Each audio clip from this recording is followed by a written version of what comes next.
Auzubillahiminash-shaytanir-rajeem. Bismillahir-rahmanir-rahim. Assalamu-alaikum. Jiayanu, Bukhair-agale, Nihao, Chunashumbe, Washmale. Ohai Gonzaimas, Guten Morgen, Ola, Boyor, Privyet, Kaifahal, Halishumachatore, Ahlan Masal, Marhaba, Buna, Bucho, Gracias, Suaviam, Balli Kereyaya, Hosh, Galdinayo, Sayo, and a very happy Independence Day to all those Pakistanis who are out there, ladies and gentlemen. I happen to be Shahzad Hassan Khan, and with me, very excited colleague of mine, and she happens to be Miss Hajra Sati. Hello Hajra, Assalamu alaikum, good morning. Azme Ali Shan, Shad Rahega Pakistan, 75th Independence Day for Pakistan. Shukr Alhamdulillah. Alhamdulillah. Today we gathered over here, ladies and gentlemen, to celebrate the Diamond Jubilee, and that too of Islamic Republic of Pakistan. And I just cannot keep calm. Hajra, what about you? Alhamdulillah, thank you so much for introducing me. And obviously, it's the 75th, birthday of Pakistan, and we are blessed to be, be granted, this wonderful homeland that we call Pakistan. So, how did you celebrate it? Did you, burst some crackers or something like that? I mean, it was always very different, and it's because of the fact that, even my parents, they were always very excited to celebrate alongside us, as kids.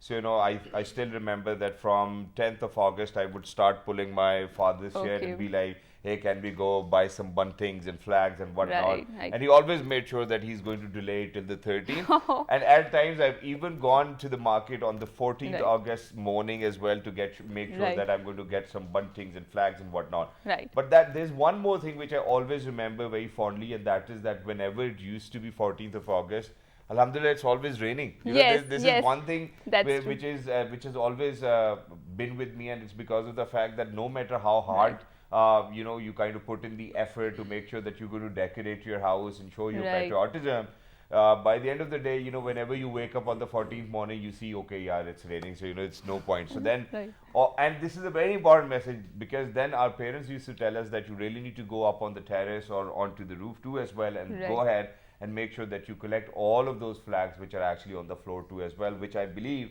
is a very important message for everybody who's out there. Ladies and gentlemen, putting on some buntings and flags, it's great, and we really need to celebrate it throughout the year. This is something which I want to discuss during the program, but please make sure that patriotism is not just putting on flags. Patriotism is working for the prosperity of your country, making sure that we have national cohesion, and these are some important aspects to it as well. But before we kind of talk about it, I actually want to ask you, Haja, because you first of all have an army background too as well, Alhamdulillah. Not that they are more patriot than civilians, but there's no comparison in it. But again, I think that the environment is very different, right? Of course, so when I was growing up, and very rightly that you put it out, that patriotism is not we cannot link it to specific person, that person is more patriotic than other person. I think everyone is patriotic in their own particular ways, and they express their patriotism in their own particular different ways, right? So yeah, what we used to do is that we used to put on buntings in our houses, and there used to be competition, so which house has the best bunting and decorations when it comes to 14th August celebrations. And we had different shows, especially there were a plan for that particular day. So for example, our school used to hold the tableaus and whatnot, and at the night there used to be a tambola and whatnot. So I do miss that times, and I do remember that we were very enthusiastic when it comes to 14th of August, and also especially it's a monsoon season, so most of the times on 13th of August it would rain, and all our effort would just go down into the so yes, we were really lucky to witness such kind of environment. And then we used to take a drive around all the important buildings when it comes to that, to see the lightings, to see the buntings, and these were very sweet memories of Pakistan exactly. celebration. And in addition to that, I would certainly want to, because you spoke about how the every building over in Islamabad is almost light up as well, especially our office. Yeah, our office too, because otherwise, all those government institutions are being fined if they do not do this too as well. So I think it's really very important to get everybody on the same page. But not just that, I think we go to Lahore, we go to Karachi, we go to any major city of Pakistan, you will see how people are celebrating, they're out on the streets, they make sure that they're going to be as loud as they can be, because that's the sense of freedom, ladies and gentlemen. But our freedom, this is one thing, once again, a very important message, because I've been through those nights of 13th of August where people purposely would actually throw crackers in your car too as well. So it is a it is an advisory for everybody who's out there. If you're going out to go see all of those stunning buildings, please make sure that you roll up your windows. Do not bring them down, because there are notorious and naughty people who think that the freedom shall be taken for granted, but somebody else's freedom should really be taken for granted as well. So you really make sure that you protect yourself, your family. And if you're stuck in the rush, well, that's the feeling of 14th of August or the night of 13th of August as well. Right, right. And I do remember, you know, so especially when the month of the August comes, so I used to collect all those crackers and, you know, skipping my mother's eyes, because, you know, she didn't allow that. But, you know, that was a really important part of, you know, my childhood upbringing, especially, you know, collecting them from that balloon wala, gubbare wala, because they were very cheap at that time, you know. So for 1 rupee and 2 rupee, you can buy an entire packet of that. You know, and they were always prohibited though, as well, you know, so you were not supposed to get them. But you know, those balloon vendors, or you know, any shop vendor you're going to go to, he's going to look around first and then kind of take out that packet and give it to you as well.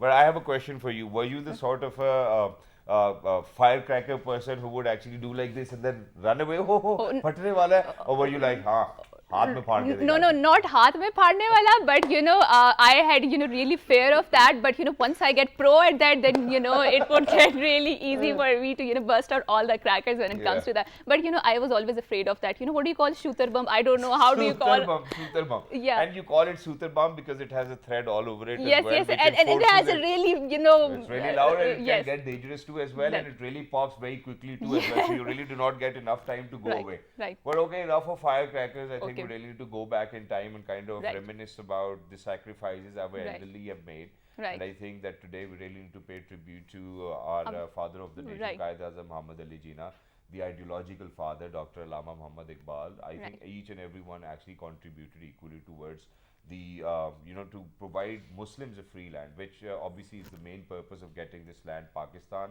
Holy land, Pakistan ka matlab kya, la ilaha illallah. How did we get Pakistan? Is something which we wanted to share with you guys in the first place. Our team has put in a lot of effort, and throughout the day today, ladies and gentlemen, you will certainly see our amazing transmission on the 75th Independence Day of Pakistan. Azmi Ali Shan Shad Rahega Pakistan. Let's go. Let's take a look. And in life and the property and the religious belief should be fully protected by the state at any cost. 75 years ago, lines were finally drawn in the map of the subcontinent, which for Muslims was a reward of the centuries of bloodshed they had endured during their struggle to convince the British rulers to create a Muslim nation as an independent, self-governed, sovereign state. While Quaid-e-Azam Muhammad Ali Jinnah turned this dream into reality through his relentless efforts, the quest for an independent homeland was no small task. For long, Muhammad Ali Jinnah believed in Hindu-Muslim unity and directed his efforts towards achieving a united India free from the British. Soon, however, Jinnah realized that Congress was operating with the aim of creating divisions within Muslims. Jinnah saw that the interests of Muslims were being sacrificed and they could no longer count on Congress to represent their interests. He returned from England and, recognizing the need for a reorganization of the Muslim League, united and activated it as the sole representative body of the Muslims of India. He also began the struggle for freedom of India along constitutional lines. Despite enormous difficulties and opposition from those with conflicting interests, Jinnah stood his ground with integrity and determination. He toured the entire country, visiting distant corners, addressing meetings, meeting Muslim students, arguing with double-minded local leaders, and exposing the policies of the Hindu Congress. Slowly, he began succeeding in creating political consciousness among the public. In Lucknow in October 1937, he delivered a passionate address which later marked a dramatic change not only in the League's platform and political position, but also in Jinnah's personal commitment and final goal. He put on a black sherwani and his signature cap, earning here for the first time the title of Quaid-e-Azam. By the end of 1938, the Muslim League was recognized as the representative of the Muslims by the British government, and soon the Viceroy was given the same importance to the views and opinions of Jinnah that he gave to those of the Congress leaders. In March 1940, Quaid-e-Azam travelled to Lahore and addressed a public gathering, declaring that Hindus and Muslims belonged to two separate nations. It was on this famous day that the Pakistan Resolution resolution was passed. The resolution gave all Muslims of the subcontinent a well-defined and achievable goal, unleashing their potential and activating all Muslims to start making their own contributions towards freedom. Despite an ailing health, Quaid-e-Azam Muhammad Ali Jinnah, with his courage, integrity, iron will and determination, brought to life the distant dream of an independent homeland for Muslims of the subcontinent. Every Muslim man, woman and child gave enormous sacrifices to realize the vision of an independent and dignified future that the Quaid had shown them. Yes, and this was a very suited, booted and very dapper looking Quaid-e-Azam, and of course, he struggled a lot in Shehzad. So I found a quote about him, and it has been quoted a lot, and and it has certain vigor to it. The more I read, I'm not bored about it and really like to share it. So, few individuals significantly alter the course of history, fewer still modify the map of the world. Hardly anyone can be credited with creating a nation state, and Jinnah did all of the three. And it was this quote was it's noted by the Stanley Wolpert in his book The Jinnah of Pakistan.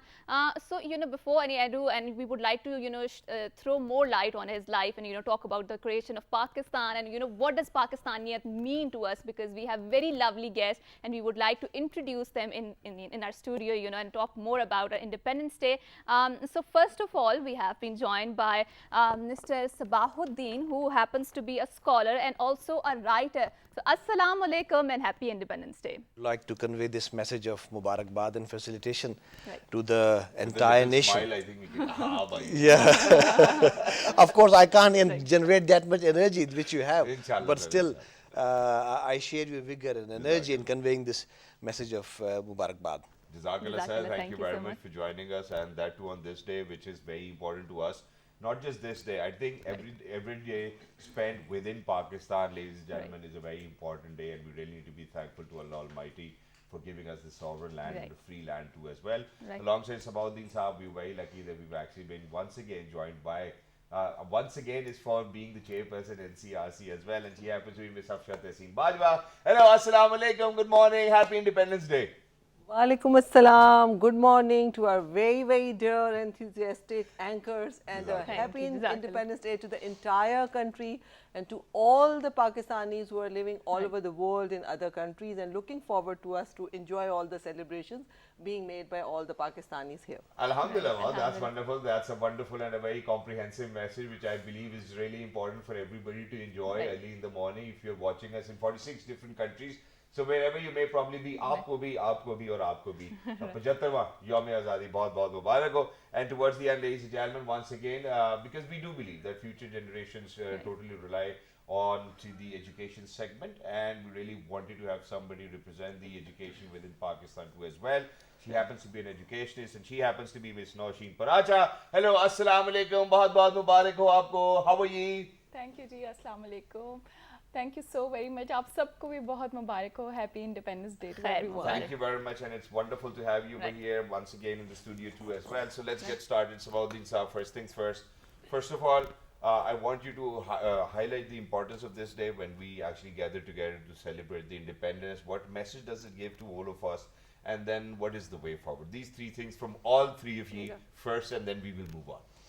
Shehzad, when I do not know why, but when we talk about independence, and particularly such days which brings us the entire nation together, it makes us forget our hardships, our problems, and then combines us in syncs our love toward this country, because I believe that the conditions under which Pakistan came into being, the resistance the leadership, the Quaid-e-Azam and the leadership had, and the socio-economic conditions of the Muslims of their time, the coming into being of Pakistan is a miracle. True. That's true. If you just grade it and judge it by any measure, it seemed impossible for Pakistan to come into being. True. But if it happened, it means that there was some divine intervention into it. So by saying that, I repeatedly very firmly say Pakistan is a gift.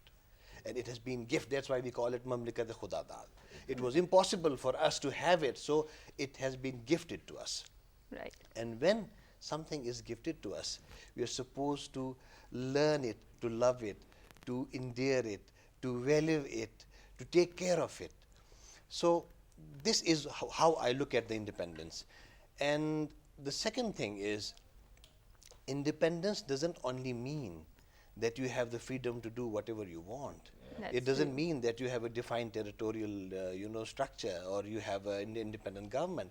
It means how free you are to exercise your sovereignty and suzerainty, how free your people are to think, how free your economy is, how free your defense forces are to defend, how well equipped they are. So this all combines the spirit of independence, and I'm very proud and happy to say in 75 years we have come a long way. Thank you very much, sir, for saying that. And yes, true, our economy is literally very free. It goes up, we never get to know. It comes down, we never get to know. It's not consistent. And we really need to work towards that. I think during this transformation, I'm going to actually make sure that we highlight all of those areas where a lot of work needs to be done, and those areas where we talk about national cohesion too as well. But the same questions for you, ma'am, please. Thank you very much, Shehzad. I think I will second Sabaun Saab. As he said, that it's a blessing of Allah to have a free homeland where all the Muslims and people with other faiths can live independently and exercise their own religions, their own freedom. They can have a sense of ownership, they have an identity, and there is no such feeling of usurpation as we see in our neighboring countries, where people don't have any freedom. They cannot say that now this is their country where they can exercise their even religion, I must say. So the only I think we can have a value of this freedom only when we can have examples of all those other nations which are still striving for freedom. And we should go back and reflect in the history where people were living in a very, very bad situation, and then this two-nation theory came up, and then definitely our great leaders, our great guides struggled for us. And we must not forget the sacrifices of all those people, that today we are sitting here and breathing in a beautiful environment of Pakistan. So only we can have the value of this country when we will see what was the conditions of Muslim before the partition, and now we should not forget how we can further take it forward and make it a prosperous country. And we should see how the message of Qaid, which is still in my heart, it is ingrained, believe me, to me it is an alchemy of success: unity, faith, discipline. So we need to follow all those great quotes and all those I must say sayings of Qaid based on his experience, his struggle. We must not forget, and we should strive for a beautiful and prosperous country. Inshallah. Wow, that's a very wonderful message to you as well. Once again, what about you, ma'am? First of all, I endorse both of them, and secondly is, it is a blessing, because when you wake up in a free environment, when you work in a free environment, you educate the children as you want to, and you educate the nation as you want to. There is no restriction about religion, education, values, because our values and our customs are totally different. True. So that all the things matters a lot. So that's why it is a blessing. That's really true. And Shehzad, every day I wake up and I say thanks to Allah subhanahu wa ta'ala for blessing me this country, because every now and then when you are reading the news, especially about what's going on in the Palestine and how Israel is committing atrocities there, so it makes you more thankful towards the idea of Pakistan, because we are here able to protect ourselves. Our armed forces are here able to defend the country, and it's a blessing. And for those who are not able to exercise of this fundamental agency called the choice to exert your values, I think it's a great blessing to have that. So exactly. And in addition to that, I would love to share a story which my grandfather used to share with us, because I think we certainly had roots back in Amritsar. Okay, and that's nice. Since we happen to be, this is how our identity was initially, that we happen to be Sikhs first, and then Rajputs, and then I think my great grandfather, he converted to be a Muslim. And so what my grandfather used to tell me was, it's a very interesting story. He always used to tell us that so we were the first ones to reach Pakistan. Right. And once they reached Pakistan, they were houses, right? Right. So anybody who got into a bigger house, that house is his or hers. And so what he said was that his younger brother was with him, and they actually kind of settled into a very bigger house. Okay. But he said that every now and then we had to go back to the train station to check if somebody else has arrived or not from the family. Right. So obviously the families weren't really complete. There were massive killings going on on the day of independence too as well, when the Muslims were actually coming to Pakistan. which was now the Islamic Republic of Pakistan. In fact, Islamic Republic of Pakistan came into being, the name itself, in 1956 constitution, so earlier it was Pakistan too as well. And if you listen to that radio transmission, they even say that as well, कि अब आप Radio Pakistan सुन रहे हैं. So I think that's wonderful really too as well. So what he was very angry about this, and what he said, so that every now and then when I used to leave the place and go to the train station to look for my other brothers and sisters, whether they have arrived or not, meanwhile, I think the younger brother panicked and left the house. So it was like when we got back, so we had to find another place for ourselves, just because your chote chacha dada boo actually wasn't even at home and somebody else was inside there. So I was like, this was a very interesting story. But while he was speaking about it, he actually used to cry at times with tears, where he said that, that the entire family could never make it to Pakistan, and they could never go back to check whether what happened. So even those sacrifices really need to be kind of discussed and remembered in today's time, because, ladies and gentlemen, losing a loved one, and that too, you've lost your life, you've sacrificed your life for your motherland, for the very existence of your motherland is important, and the message of sacrifice. Just very recently on the 10th of Muharram, we even spoke about it, where how sacrifice is important, where how kind of making sure that you're going to raise your voice against the oppressors, that's important too. So I think it's about time. Thank you so much for sharing such a wonderful story, Shehzad. And you will find countless such stories, especially in the aftermath of the independence, because people actually gave refuge to a lot of people who migrated from the India to Pakistan, and there were camps there. Especially the people who had the bigger houses, there were lots of camps inside there. And we would also obviously see that those visuals where Fatma Jinnah was there to welcome a train, but there was no one left except one baby that was crying there. So that was, I think, the biggest humanitarian crisis in the history of the world, I would say. But Shehzad, coming back to what the idea of Pakistaniyat is. So for example, for me, Pakistaniyat is something very intricately linked with the Allama Iqbal. As you mentioned that he's an ideological father. He gave the concept of Pakistan, but unfortunately he couldn't see our independence. He couldn't live that long, and it is intricately linked with Quaid-e-Azam. How he never violated the law. And actually one of his quotes, that really strikes me about being socially responsible citizens. So a lot of Muslims didn't migrate to Pakistan, right? A lot of choose to live in India. And he said that it is your social responsibility to comply with the law there. So this is the character of a founder, and he tried to instill these values in us. So this is what Pakistaniyat is for me. I do feel that we are a social justice loving nation, because, I do feel that whenever there is any injustice going on, we do raise our voice. You can see a lot of online activism, offline activism when it comes to that. So what is Pakistaniyat for you? And I would like to ask this from a guest. Sure, why not? And for everybody who's out there, I think it is really a high time today for each and every one of you to kind of decide what is Pakistaniyat for you. So for Pakistaniyat, for me, whenever I talk about it, I think while growing up, every now and then when you go to any other country, they would certainly ask you, and we have had friends, within our social circle who would actually say, oh, we are from UAE. Even if they looked from Bangladesh, they would still say that, And that was the time when actually it hit me very hard as well. And I was like, why would anybody say that, and that too about their own country? Why aren't they owning it as well? So while growing up, obviously, I was, alhamdulillah, amongst those people who would always say very proudly that we are from Pakistan, because I certainly had that idea that, we are growing up, we are a nation which is young, we still have to kind of resort to a lot of other things too as well, and have this resolve and resilience. And that has always been a part of Pakistan. But now that when I'm a father, I kind of take pride in it, alhamdulillah, because imagine that the last year when my daughter was actually on the program 14th of August, from there onwards till today, because she's, alhamdulillah, waiting to be actually on the show.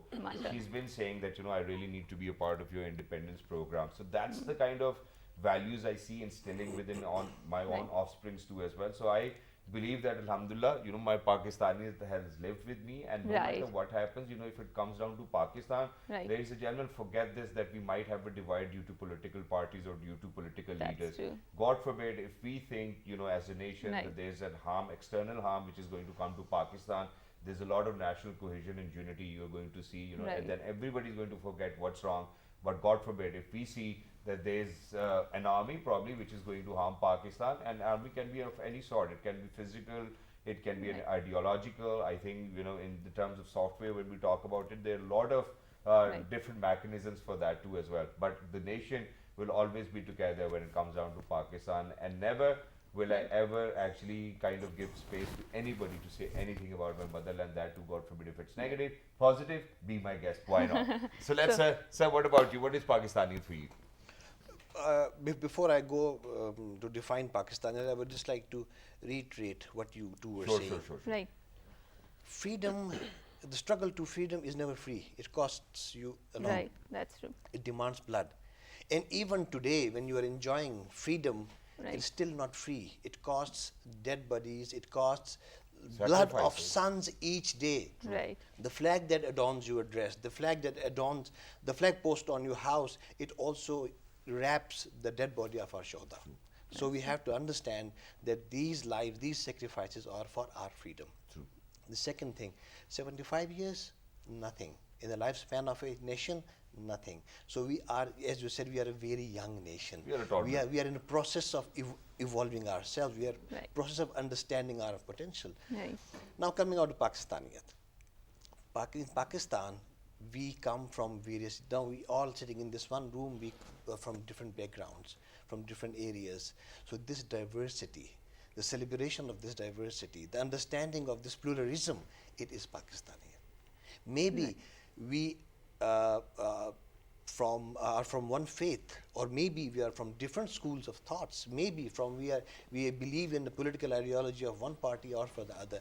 But coming together on one agenda, that is Pakistaniyat. Exactly. That's Thank true. you very much for saying that. What about you, ma'am? Definitely. I think you got ample time to think about it. Right? No, there's no, time required when you think of being a Pakistani, because for me, Pakistaniyat is, a soul, incarnate soul, a nation which is a very, very enthusiastic, patriotic, resilient nation which is ready to sacrifice for its country, for its protection, for its solidarity, for its sovereignty. And whenever a time comes when you need, to stand for Pakistan, you are there united. And times have proved, history has proved that whenever there was a natural disaster, a man-made disaster, any crisis in Pakistan, people forgot their, belongings to any political party or ethnicity or religion. They were united and they did fight against it. And we have such examples in history where people and our army people even laid before the tanks and gave their lives. And, there were people like even the neighboring country, India, saluted when we had people like Colonel Sher Khan and lots of young people, youth, and history is full of such people. And those are called, I think, Pakistaniyat, because Pakistaniyat is your soul, is in your thinking, is in your action, and you have been proven it right. And the message is that this Pakistaniyat needs to be now further strengthened through our action for the nation. How we can carry it forward, how we can improve our social conditions, our economic conditions, our political conditions, so that the world is now more challenging, having more population, having more youth, and having more external environment which is more volatile. And we have to see how internally and externally we can work and cope with it and just fight for this Pakistan. Wow, man. I think, in days to come, obviously you happen to be the chairperson for NCRC, but you really need to be an anchor person on because you speak so flawlessly. What about you, ma'am? What do you have to say? Of course, I agree to both of them, but the very important thing is to education. Yes. If we come to the education, there is a point that we should not think about it that government or somebody have to pay us. We just have to do our responsibilities, or this is our social responsibility to educate our nation and to gather them together. And we should not think about it that there should be some purpose behind this, then we will do that. We have to do our responsibilities, we have to impart knowledge, we have to gather this nation and to make them or to bring them to that level where we want our nation should be. Exactly. So this is Pakistani. But I think we still need to decide whether where do we actually want ourselves. But before I kind of speak any word or say anything, I think it's a very important thing, because the entire transmission of PET World today on the 75th Independence Day of Pakistan, ladies and gentlemen, is dedicated to all the martyrs, may them be from armed forces, may them be from civilians as well, and the martyrs of Las Bela too as well, and not just that, for all the flood affectees as well out there. Please make sure, because Pakistan happens to be amongst the top nation in philanthropy, please make sure that you help all of those needy people just because they have been affected by floods. very badly. And this raises another important point, which is why I wanted to make sure that we speak about it as well. Now, sir, imagine, we have spoken about Pakistan and you've given away these wonderful messages, but let's do a bit of a reality check as well. God forbid, I certainly didn't want to bring this up, but I think as an anchor person, it is my sole responsibility to talk about all of those issues which we think really needs to be curtailed so that Pakistan becomes a brighter and a better nation too as well every single day. Now imagine, since we are dedicating it to the flood affectees too as well, almost every year while growing up I've heard that there are floods. No matter what happens, why cannot we have a proactive strategy rather than, when such a natural disaster takes place or a man-made disaster, as Ms. Afsha Tasneem Bajwa Sahiba already mentioned very rightfully, then why do we do it post whenever something is going to happen? Why are we unable as a nation to kind of make sure that we're going to curb these menaces which exist within us? This is something which can be sorted there. PDMAs, NDMAs, everybody can do their bit too as well. But I think they're a little late on the chart. When we do the reality check, it is very important for us to hold the staff of optimism. We should not let the optimism go. As I said, we have evolved a great deal. After the earthquakes, you remember in 2005, we have established the NDMA and then so on. We realized that we need to have systems in place. It happens due to two major problems what we have and what we need to identify and what we need to address. First is the governance. We do not have systems in place. We do not have the functional organizations. You do not see much organizations working on ground. And with all the equipment and all the paraphernalia which they should have to fight such calamities. The second thing is our economy. We have remained very poor, unfortunately. I'm saying this with a tinge of optimism that we will grow into the riches because we are a very rich nation. We have resources. Our mountains are dumped with every type of metal, but still we are poor. So our economy is the biggest challenge for us. We need to put systems in place which identifies the threat and then mitigates the threat to reduce the effects of such calamities. Earlier we had rains before these floods. The entire road infrastructure in Gilgit-Baltistan, you have been there, you have seen how vulnerable is that. True it is. And that, what we say, is the gateway to CPEC. Exactly. That is our artery, the artery of the economy. What if it gets ruptured? So we have to understand this, and we have to grade this as one of the internal threat issue. This is one of the non-traditional threat with what we are facing. So we need to sit and we need to identify, and the government has a big responsibility. Exactly. Thank you very much for saying that. And ma'am, since you happen to be the chairperson for National Commission on the Rights of Child, so I really want to speak about the rights of child and where are we, when we talk about 75th independence, how much have we achieved and how much do you think is left behind to be achieved? Thank you very much. First of all, as you said, and again Sabaun Sab said, I relate it to a strong political will. If we have a very strong political will, definitely it can trickle down and we can exercise at all levels. And other than having a strong political will, I also related to a very strong and very responsive society. So until and unless these both ends meet productively, we can't achieve our goals. And we need to have a very proactive approach at the national level and provincial levels by the government of Pakistan, having all the national plans of actions intact, having the ensuring that the budgets are available, and then accountability at all levels and a proactive approach. And without it, we cannot achieve our targets, and definitely we have no choice left now, keeping in view all the economic situation of the country. And now when we talk about the youth and children in Pakistan, I have been saying it before that after Afghanistan, it is the youngest country in South Asia, having almost 48% population consisting of children and youth. This is, I must say, a very win-win situation, a lucky nation to have youth, but at the same time, if we will not harness their potential, we will not tap them, we will not keep some planning for these youth, how we will put them on, in a productive way, engaging them through education and through skills, and then, putting them on the road path so that when they grow up as adults, they should contribute in their personal and professional life productively. This will be a very, very, I must say, an alarming situation otherwise. So for the children of Pakistan, laws are a lot. We are over legislated country, 110 laws available in Pakistan. Other than PPC, lots of special laws also, but now is the time when we think what are those institutional mechanisms on the ground where we are engaging our youth and children, where they are protected, where their survival is ensured, where their participation is ensured, and children and youth should be engaged in matters related to their life,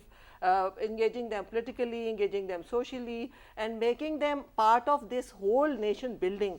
And if they will be alienated, they will be separated, they don't know what is happening, so you are creating a dead nation, and what you invest, the same you harvest. So we have to think of our youth and our children, how this nation is going to invest in them, because all over the world you see the prosperous countries, the progressive countries, they had invested in their youth, in their education, in their awareness raising. So this is high time. Government must now give priority on the human resource development. Without it, you cannot have economic development. Exactly, and thank you very much for saying that, because most of the time whenever we see a job ad on a newspaper, I think they're going to say that we need 5 years experience or a 10-year experience. But experience we are only going to get when we're going to be at work too as well. I think this is something which we really need to make sure. And what Ms. Afshat Aseem Bajwa Sahiba said is that we really need to invest in our human resource.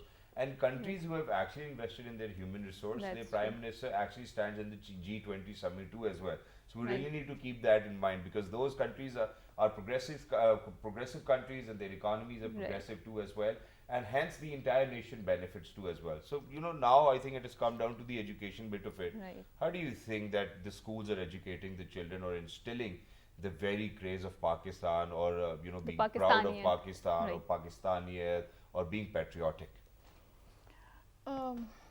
First of all, I want to add something to her point. Add as much as you want. You live in a free country. Of course, mashallah. The very important thing which we want to develop in our young generation, that is investment on their own self. Which we avoid. Okay, iske to paise lagte hain, let's let it go. We don't want to do this course because it is we have to pay something for it. So this we have to develop, that they have to invest on themselves. This is the first priority. Secondly, I think, of course, government should do, but if government doesn't want to do, so we should not expect from them. We should do our part. What I believe, yes, at least we should do our part, which I believe, because I have seen last week a video from our neighboring country, and they just they are saving the rainwater. They are doing something with plastic bags. They are even wasted material. They are making something else. They are doing multiple things by their own self. They are not expecting from the government. So I think I believe that we should do our part. Exactly, and that's great. Since you're an educationist, so why do you think that for a course which is going to instill patriotism in our children, why do they need to pay for that? I think that the school can play its part, no? Yes, we are doing. I'm sorry for putting you under the spot, but you gave this idea, so I was like, why not the schools jump onto the bandwagon? We are doing. I'm doing multiple things in my school, which I like.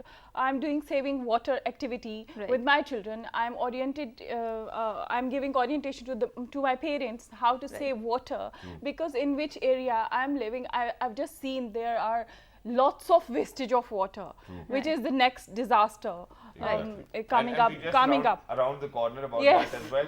But don't be worried. We have done an extensive research on that. So Pakistan is not water scarce. It's just that we really need to manage our water very well. And inshallah, when the time will come, obviously people will ask for votes too as well. Hum pani la ke denge. Agar hum vote denge to pani aa jayega. That's not going to be a problem too as well. Okay. So Shehzad, being a Pakistani, I'm so proud, and I really own my country a lot. And you can really compare and contrast this, when you have the opportunity to go abroad, right? Because you can feel the lot of. So one of the cultural value that I love so much about being Pakistani is, the sort of the respect that people give here to women. I do feel that, which I don't feel, that people in the West, give that much to women there, because you have to be in proper lines. No one will give you please pehle aa jaye, especially when you're women in the line. So these are some of the values which I love about being Pakistani, and about being Pakistani a lot. And I really wanted to ask you, what are the essential values that you feel is important for being a good Pakistani, socially responsible Pakistani? I think when we talk about being socially responsible, we really need to look around. I think it starts from when we used to write essays in our 5th grade or 6th grade, where how we used to write littering is not good. I think these are all the values which we really need to instill into ourselves as well, making sure that we're going to look after the country, land as well. And it is our responsibility, and we share this responsibility alongside the government, because we happen to be living within this country, right? And we own it, and we own every inch of it. So wherever you go, you really need to be a responsible citizen. You need to make sure that you give ample space to the other people who actually live besides you as well, that you share the same morals, that you share the same values, that every single day when you're going to wake up, you're going to think not just good for yourself, but rather for your country too as well. And there comes a time, Haja, obviously, so if we go back 5 years in time, we might not have been so financially independent too as well, but eventually when you start to become financially independent, I think that the first thing which comes to your mind is to kind of give back. And when you talk about give back, obviously it's not to your family, it is to your country and to your fellow countrymen. So you always make sure that you're out there, that you're assisting, because Alhamdulillah, I'm very, very lucky, because I think it was 2 years ago when, in fact, it was pre-COVID, that I was hosting a 14th August show for 10 Core 2 as well, and it was a wonderful experience. Alhamdulillah, I've been alongside them. So, to render my services for the fellow countrymen is something which I can offer at this point of time in my life, and always make sure to do that, and I'm never going to shy away from it. And I think these are the values which everybody needs to hold. It's the same value you hold for your sister, your mother, or your father. Same goes for the motherland, because you call it motherland, Dharti Maa hai. So we really need to be that optimistic where Sabahuddin Saab said. But I really want to make it more interesting now. So now, Sabahuddin Saab, I know that you're still very young, Alhamdulillah, but when you were a kid, how was it for you when it was almost 14th of August and you were like, okay, तैयारी करनी है, अब अब्बू को कैसे मनाऊं, अम्मी को क्या कहूं ऐसा कि झंडे मिल जाएंगे, झंडी आ जाएगी? What did you use to do? Or was it a struggle in the first place? I believe I'm still a kid. I have a kid inside me. MashaAllah, MashaAllah. So when I was growing up, the good thing was that I joined a movement, Scouts movement. Wow. So I started wearing uniform from the very, very beginning. I remember I was wearing uniform. This one, right? You had to wear a scarf and they had a logo like this. This one. So this actually changed me, brought it immense change into me, because the flag you are wearing now, we used to wear it on our chest. That was the first time when we started wearing this flag on our chest. In the school, normally we do not use that, but in Scout uniform, you have this on your chest. So gradually, these things come up, and wearing uniform, saluting the flag, going out for the social service. Maybe it's a polio vaccination campaign, or maybe it's a cleanliness drive. So I am very proud to say, and I am giving this message to all the Boy Scouts out there, maybe hundreds and thousands of them. That is Al-Mustaid. Yes, I'll always ready, always prepared. So that was the grooming that we had in our times. Now the problem is a lot of distractions. That's true. You don't find so many people going into this. The schools do not encourage this. I do not know why. In our time, the schools had a proper Boy Scouts group. But now, all the corporate schools, all the private schools, they are not coming toward this. So I believe when I was growing up, I had all the chance to enjoy the independence. To see how enjoying independence means, and how going out on the cleanliness drives and really feeling that I have done something. When we say we have to give it back to our country, how? This is very quite, an intangible word. In tangible terms, I think we have to put this, how I can give back to my country. And this is by educating our children how they can do that. Alhamdulillah, that's wonderful. What will be your message, ma'am, today? My message would be, for the nation building, the entire nation should have, exercise tolerance, brotherhood, peace, coexistence, and, having a very, very, I must say, objective thinking and a broad mind. So that we can coexist and we can, think of Pakistan and right. we should have a spirit of sacrifice and contributions and proper goals to uplift our country. Oh, that's wonderful. So thank you very much, each and every one of you, for joining us, and that too on such an important day, ladies and gentlemen, where today we are celebrating the 75th year of independence of Islamic Republic of Pakistan. Pakistan Zindabad, Quaid-e-Azam Zindabad. Ladies and gentlemen, we're heading out towards a short break. But when you guys will come back, I think that's the question. कि हम पाकिस्तान जिंदाबाद से कायदे-आज़म जिंदाबाद पे कब चले गए? You know, I really need to talk about this. Good morning.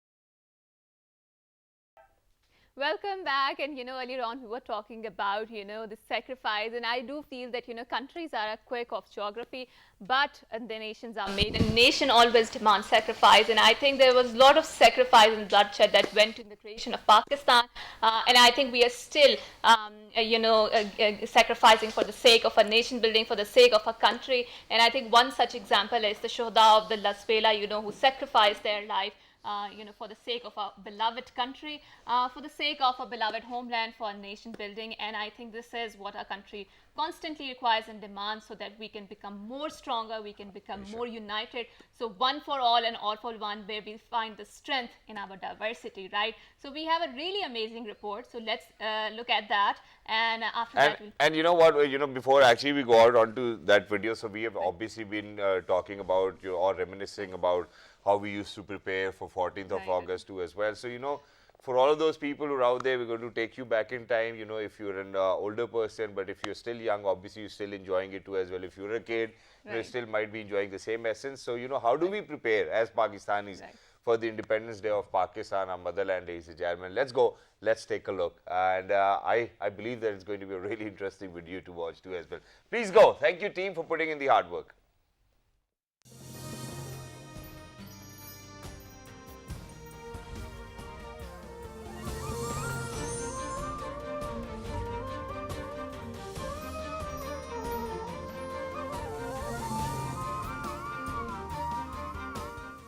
The 14th of August holds special significance for all Pakistanis. It was on this day that the Muslim struggle for an independent homeland in the subcontinent came to fruition. The long-standing struggle of Muslims against the British was spearheaded in its final moments by Muhammad Ali Jinnah and resulted in the British ending their 200-year-long rule to form two separate nations, Hindu-majority India and Muslim-majority Pakistan. Even in the face of insurmountable odds and an abundance of those who cast doubts on the lifespan of the country, Pakistan stands strong and proud. Today marks the 75th anniversary of its creation, and Pakistan continues to exceed expectations and march on towards progress. Pakistan's remarkable success is indeed a cause of celebration, and all Pakistanis commemorate the anniversary of its creation with joy and vigor. Every year, as soon as the month of August starts, the streets of Pakistan come alive when the color green springs up all over the country. The celebrations for Independence Day begin on the eve of 14th August with car and motorbike rallies, national songs, and fireworks. The day dawns with a 31-gun salute, followed by a change of guard ceremonies at the mausoleums of Quaid-e-Azam Muhammad Ali Jinnah and Allama Muhammad Iqbal. Flag hoisting ceremonies are held and collective prayers are offered at mosques. Tributes are also paid to members of Pakistan military for all their sacrifices in ensuring the safety of the country. The feeling of patriotism and nationalism beats through every heart, and all Pakistanis display a sense of gratitude for the blessing of an independent homeland. And at this point of time, ladies and gentlemen, I would like to reiterate once again that that our entire transmission today is actually dedicated to all of those people who have actually sacrificed their lives for their motherland as well. May them be from armed forces, police, civilians too as well, and especially, you know, just very recently this very Las Bela incident took place as well. So we dedicate our entire transmission to the martyrs of Las Bela too as well, and all those flood people who've been affected by the flood too as well. Please make sure that you donate, you help them, you be there for your fellow countrymen, which is, I believe, very important. And in this segment, we actually have a new set of people too as well who we really want to talk about, you know, the 75th independence of Islamic Republic of Pakistan. So without any further ado, ladies and gentlemen, let me introduce, he actually happens to be a motivational speaker, and we thought, hey, you know what, it's going to be a brilliant idea to have a motivational speaker, and that too to speak on the occasion of 75th independence. So ladies and gentlemen, we're very lucky that we've been joined by Mr. Tasadduq Gilani Sahab. Hello sir, Assalamu Alaikum, how are you? Walaikum Assalam, I'm good, how are you? Happy Independence Day sir. Same to you and same to everyone, all Pakistanis around the world. Thank you very much sir for saying that as well, and once again we have been very lucky that we've been joined by our fellow colleague too as well, because I wanted to kind of ask her too whether how was it while she was growing up that, you know, she used to kind of participate in different activities to celebrate the independence, or did she really decorate, and how does she actually enjoy her freedom while living within this sovereign land too as well. Ladies and gentlemen, we're very lucky that we've been joined by a wonderful colleague who happens to be an anchor person too as well. She is Ms. Hira Mustafa. Hello, Assalamu Alaikum, Happy Independence Day. Thank you so very much, and happy independence to Happy both of Independence you Day. also, and thank you so much for having me today. Jazakallah, thank you very much for joining us. Wonderful to have you. And once again, we have been joined by a superstar over here who happens to be really magical with piano, and she's going to share some patriotic songs with us too as well. She happens to be Miss Hani Altaf Khan. Hello, Assalamu Alaikum, Jashni Azadi Mubarak. Walaikum Assalam, Jashni Azadi Mubarak aapko bhi. Thank you very much, Bete, for joining us. Wonderful to have you over here inside the studios. And last but not the least, she was over here on the last 14th of August last year, 2021 as well, and in 2022, ladies and gentlemen. So for the entire 365 days, she's been saying it to me, and she's been requesting that I really want to be on the Independence Show. She happens to be my daughter, and she's filled with patriotism today too as well throughout the year. She happens to be Miss Shabano Shehzad. Hello Shabano, how are you doing today? A very happy Independence Day, everybody. Thank you so much for joining us. Wonderful to have you once again. So sir, let's get it started. So you happen to be a motivation speaker. I'm not going to ask you any question. What is your idea or ideology of Independence Day, first of all? Independence, freedom, sovereignty, and how do you think everybody needs to enjoy it? So basically, I say that the value of independence you can ask from those nations who actually are really struggling and facing the state terrorism, the worst state terrorism, the states like Kashmir and Palestine. So what they're asking for is their basic right of self-determination. Just something that everybody is, everybody has to get it. All human right organization today, they talk about independence, they talk about right of self-determination, but these two nations are actually sacrificing their lives, facing the worst, terrorism from the state, just for having an independent country. True. Right. So looking at them, I think we should be very, very grateful to the Almighty that we are given a country like Pakistan where we can practice our religion, we can practice our talent, we can do whatever we like actually. And this is really a great blessing from the Almighty. So the first thing we should do today is saying thank you to Allah. Alhamdulillah. And then as a nation, I think we should, instead of blaming each other, blaming the situation, blaming the conditions in the country, we should put our minds and hearts together, work hard, think smart, and put all focus in this moment for the success of our country, for the success of our nation, and basically it will ultimately contribute to your own success. So instead of thinking our own self-successes alone, I think whenever we are determined, we put our efforts together, and with honesty and with loyalty to this nation, I think ultimately not only you will and I will succeed, but it will contribute to make our nation, our country, a great nation in this world. Exactly. Right. Thank you very much, sir, for a wonderful message as well. What about you, Hira?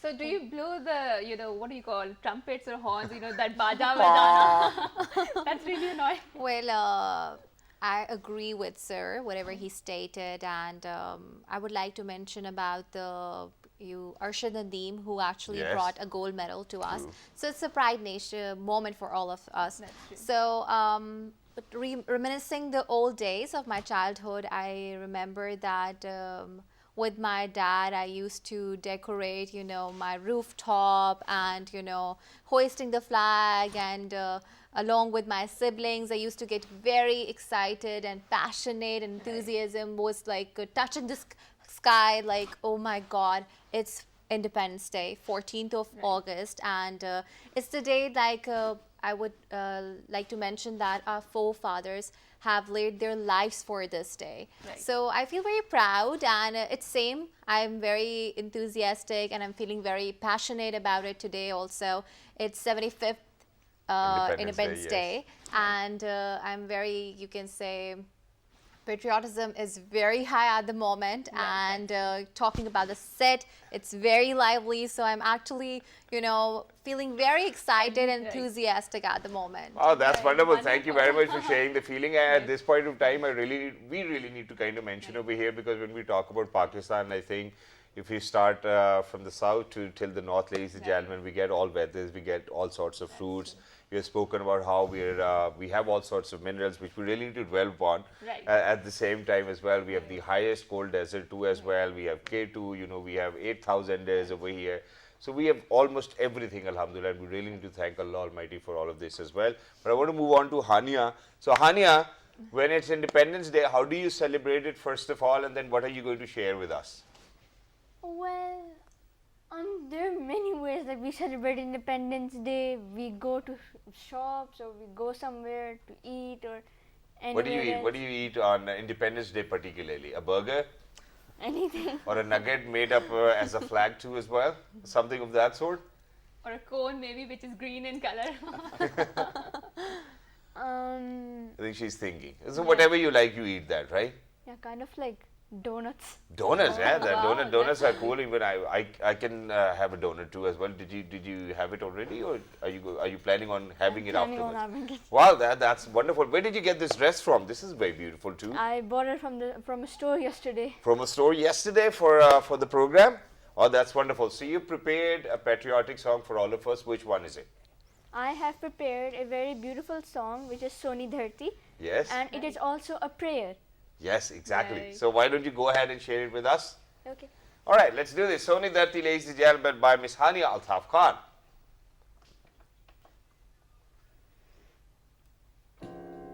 Oh. It's all right. Take your time.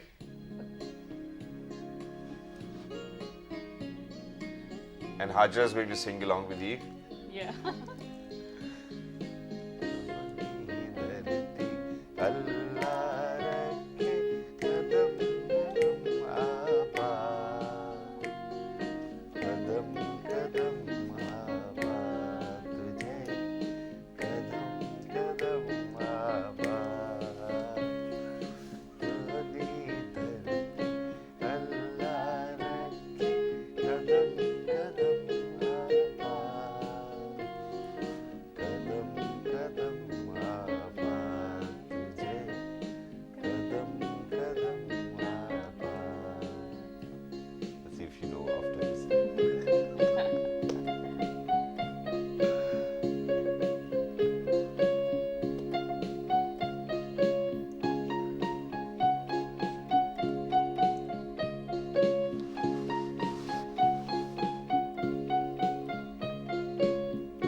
Wow, that was wonderful.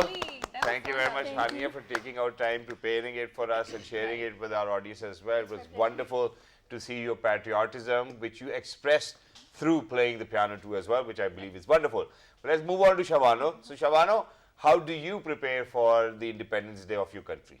First we dress up and then we go to like our friends or cousins' house, and then we go outside to see some fireworks at night time. We go to our nano's place, we have fun, we go to the zoo sometimes, we eat something. Yeah. Like so when you go to the zoo, don't you think that if you are a free person in this country, the animals of this country should be free too at times? Do you think like that? Yes. All right, wow, that's wonderful. So what do you look forward to, you know, whenever it's Independence Day, what do you look forward to? Do you look forward to dressing up only, or meeting your cousins, or having some good food? What kind of food do you like though? I like pizza. You like pizza? That too on Independence Day? Yes.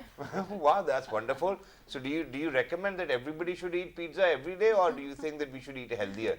Healthier. Healthier? What is healthier? Okay. What should we eat if we want to eat healthy? Like you can eat rice, you can eat like toast. Toast, chicken.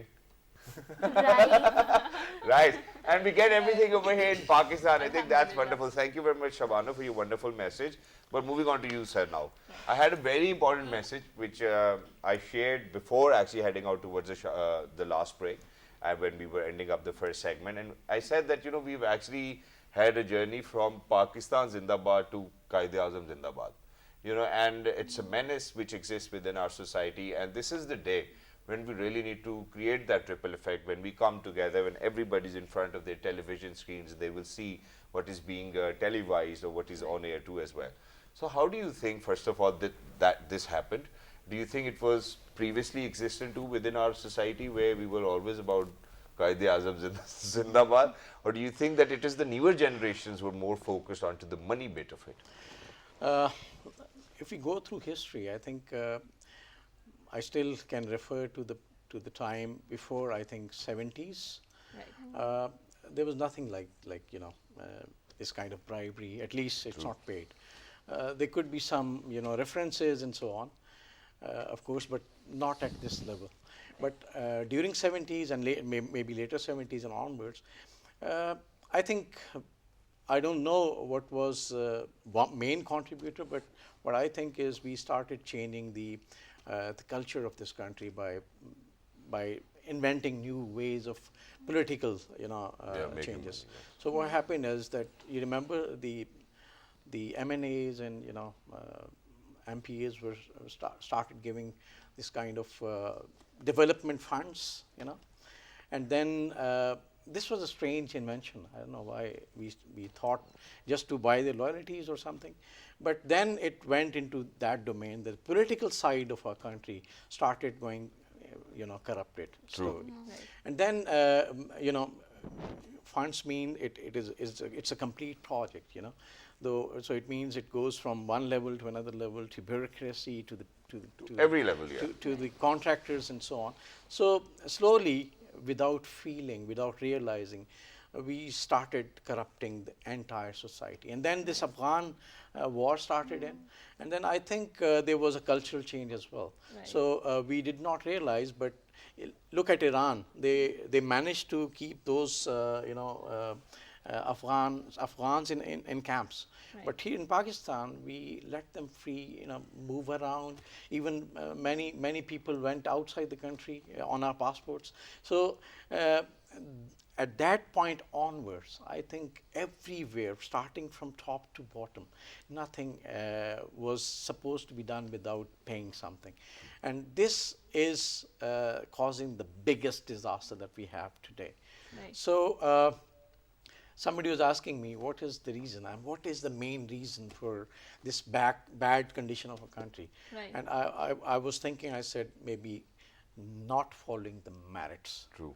You know, if you put the right person at the right place, he knows what to do. True. But now, I mean, we can bring our own relatives, our friends, you know, the people who can benefit us, and then we think they will run the country, they will run the departments. It's absolutely nonsense, I'm telling you. This is like we are living in fool's paradise. So if we want to bring this country back to greatness, we need to put the merit in place. True. You know, in every sphere of life, starting from peon to an officer, to the police, to the bureaucracy, to the politicians.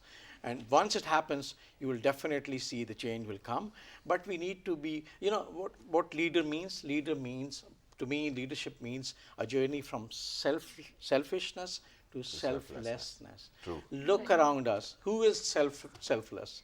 So therefore, we do not have the right leadership in place. So I would beg to all leadership, to all the people around us who can do something to make changes, please bring the right people, starting from your departments to the politicians, to the people who are running the country, and you will see this country has a lot of potential. I can bet on this, that within 5 to 10 years you will be competing the mainstream countries in the world. Inshallah, we're already doing that too. That's really true, you know. And when we are speaking about these sacrifice and building a Pakistan, so the kind of the leadership that we had. So Liaquat Ali Khan he was a prince in India, and he left all his villages, all the princely royalty back, and he came to Pakistan, and Pakistan didn't have anything, and from the scratch we started and we bloomed into such a beautiful country that we have now.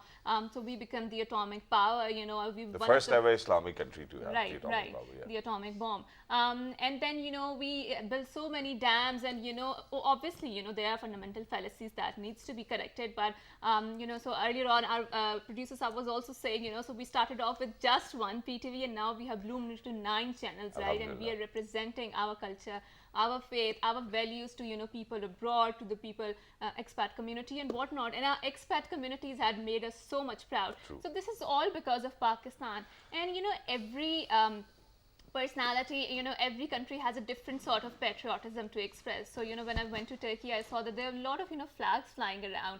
This is their way of showing their patriotism, their love towards their country, and that sort of jazba that swells into you, the patriotism that swells into you when you listen to our national anthem. That is something so amazing to have. So I would really like to ask and throw this question to Hira, right? Hira, so what sort of values do you think, the patriotism, Pakistani patriotism, the Pakistani represent to you? And what are you looking forward? And how can you contribute to being a more socially responsible And you citizen? represent Pakistan every single day. Yes. Yeah, I do. Ambassadors of Pakistan. Yeah, I mean, it's a huge responsibility on each one of us as we are representing Pakistan, not only at national level, but also at international level. One thing that I would like to highlight here, as most of the people are watching us on this Independence Day, I mean, patriotism should not be limited to one day only. Today is 14th August, and I can see that there are cars on the roads that are being decorated with the Pakistani flags, and people are very happy and they're celebrating. But this patriotism should not be limited to one day only. True. It should be like, we should celebrate this every day. Every day, every moment, So for that, we need to have certain values, certain family values. For example, if we go out and celebrate, I mean, we need to look out and look for the places that are safer for our family to celebrate. So I want this culture to be eliminated. This should be the values. You can say this should be the priority of every citizen, that we need to make sure that there is a specific environment throughout the country, that we respect each other with love. And one thing that I have noticed, since we are celebrating, Independence Days from the childhood, and my parents are always being concerned about, like, should we take our children out for the celebrations or not? So we need to be a little bit more concerned about our family values. I think this should be the, what should we call it, the resolution of 2022, that we need to have a certain culture where everybody feels safe and secure. Wow, that's a wonderful message too as well. And with that, ladies and gentlemen, I really need to kind of talk about all of what we have achieved. Since you mentioned that how Pakistan, alhamdulillah, the first ever Islamic country to first of all, you know, be an atomic power in the first place. Then I think we had the first ever female Prime Minister too as well, talking about an Islamic country. And West had yet to achieve that. Exactly, right? exactly. And not just that, I think with that we really need to speak about how our armed forces actually believes in inclusivity, where there are women, you know, Shana Bashana hamare saath, and not just that, you know, how PIA has been that airline which has, you know, managed to kind of give their consultation to other airlines all over the world, and they've been successful. You know, talking about our institute, you spoke about PTV2 as well. Let's talk about Zarai Taraqqiyati Bank. Let's talk about all those other institutions who've really flourished. We really need to talk about that too as well. Let's talk about the infrastructure. You know, from Karachi, you're going to get a motorway, and you can go till the China border too as well, and that is flawless. So I think we really need to talk about all of those things which we have achieved in such little time, and it is because of that correct political leadership which we had in place. And yes, obviously there has been political turmoil, but it happens in every country, and we really need to be resilient to bounce back too as well.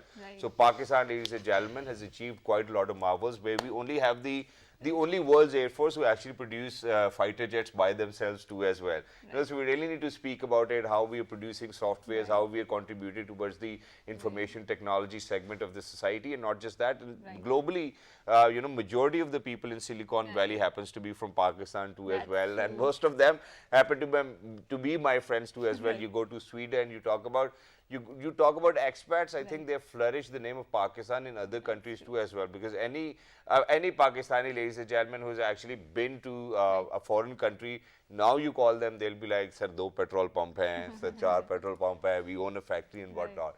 So Pakistan, ladies and gentlemen, has achieved a lot, and the sole reason why we actually spoke about all of these issues is that today is the time that everybody gets together. So we really need to have this resolve, as Hira said, that we really need to have this resolution for ourselves, that, you know, this is the direction that we seriously need to work in.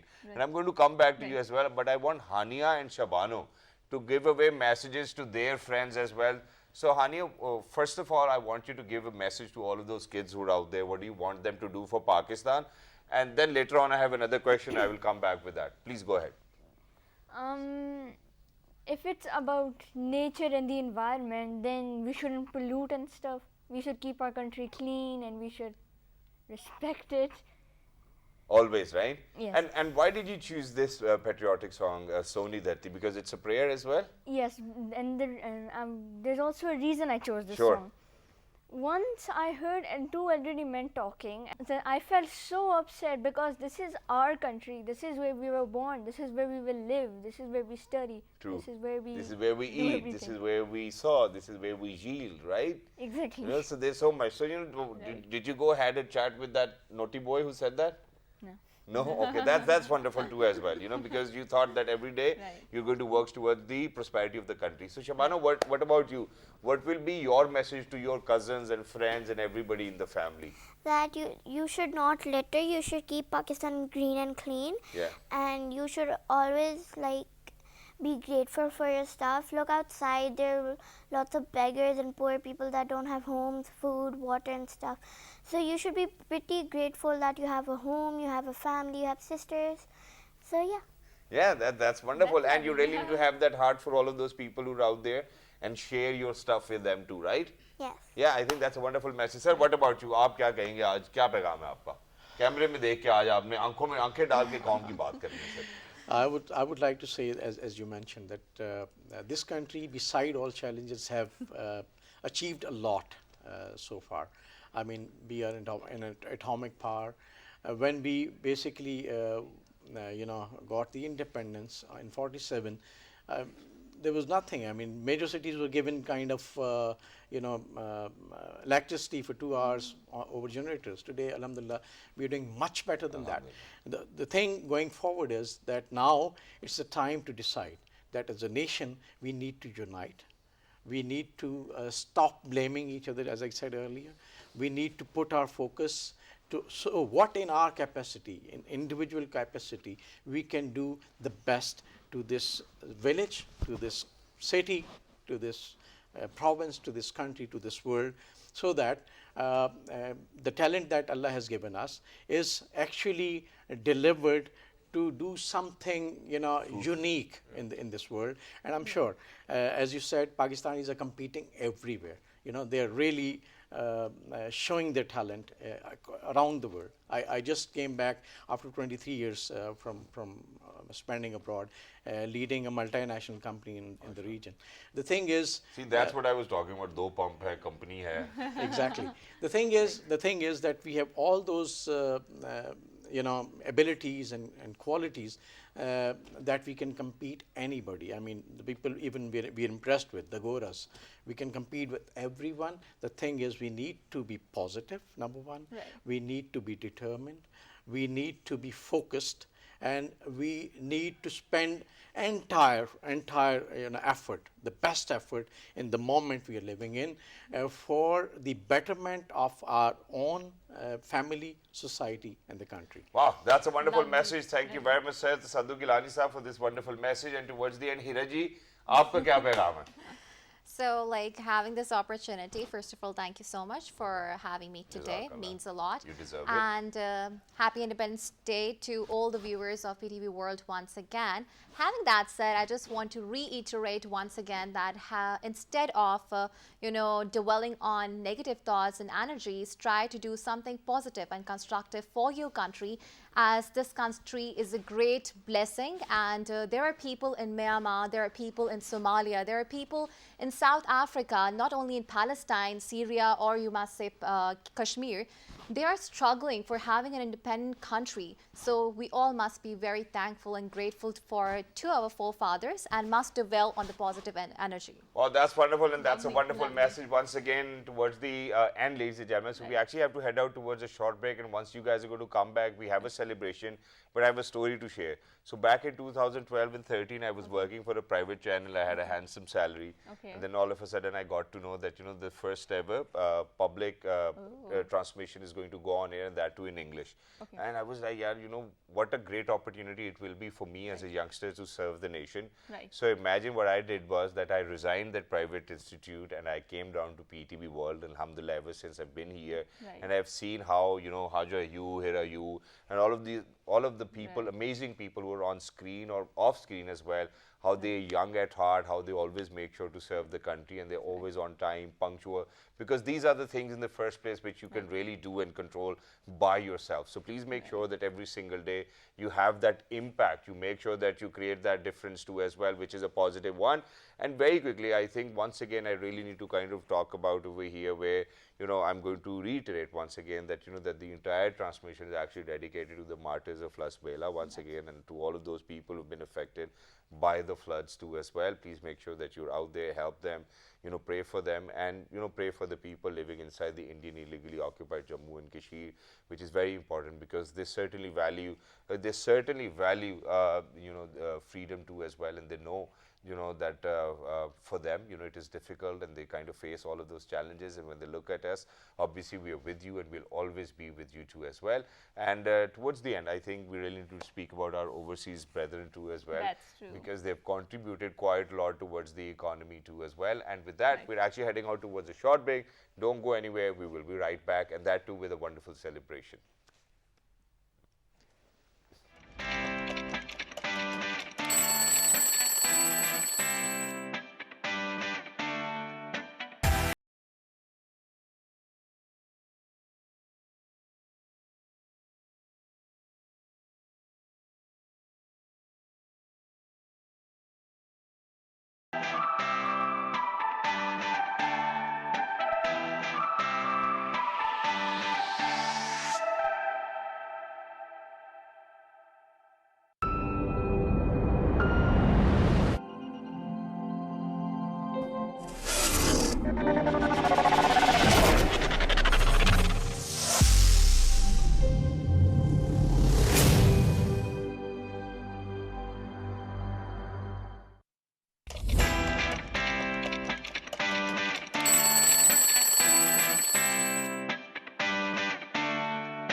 All right, Pakistanis, thank you very much for staying with us. It was lovely to be in conversation. That was such an important day where today we gather to celebrate the 75th independence of Islamic Republic of Pakistan.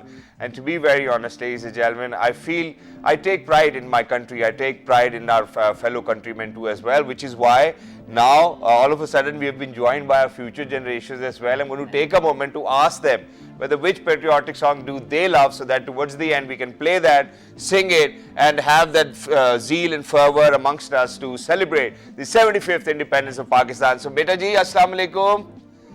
आपको कौन सा कौमी तराना पसंद लगता है, अच्छा लगता है?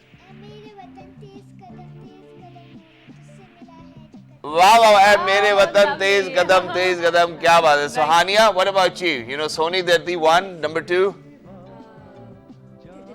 Dil Dil Pakistan, wonderful. Shabana, what about you? Dil Dil Pakistan. Bete, what about you? Wow, that's wonderful. What about you, Beta ji? Dil Dil Pakistan, what about you? Soni Dati, what about you? Dil Dil Pakistan. All right, let's sing it together then. Ladies and gentlemen, thank you very much for being with us. Please make sure that you stay tuned to PTV World, because the transmission is going to continue. And once again, we dedicate it to the martyrs of Las Bela and to all the flood affected as well. Please make sure that you're going to be out there and help your fellow countrymen. Once again, Pakistan Zindabad. And to be very honest, I think Azme Ali Shan, Shad Rahega, Pakistan. Dil.